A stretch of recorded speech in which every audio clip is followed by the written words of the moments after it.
சாப்பிடலாம். சாப்பாடு ரெடி ஆயிடுச்சா? பசிக்குது, சாப்பிடணும்.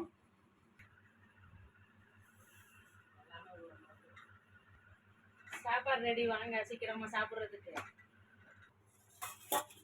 என்னறாமா சமையல்?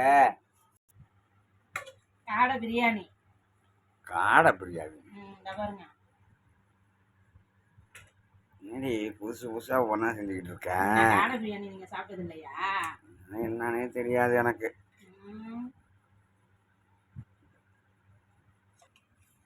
இது என்னதுமா கால் மாதிரி தெரியுது? கால் இல்லை, காடை லெக் பீஸ் அது கிரேவி வச்சுட்டு காடையோட உடம்பு பகுதியை போட்டு பிரியாணி பண்ணேன். 4 காடை இல்லை, அதில் ஒரு காடை மட்டும் பிரியாணி பண்ணிவிட்டு மீதி 3 காடையை கிரேவி வச்சுட்டேன். சாப்பிட்டுட்டு எப்படி இருக்குன்னு சொல்லுங்க.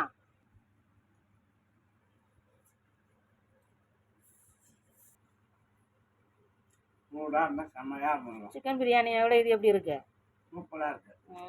இது உடம்புக்கும் நல்லது. என்ன இது ஒரு பீஸ் 70 ரூபான்றானுங்க, அதுதான் அநியாயம்.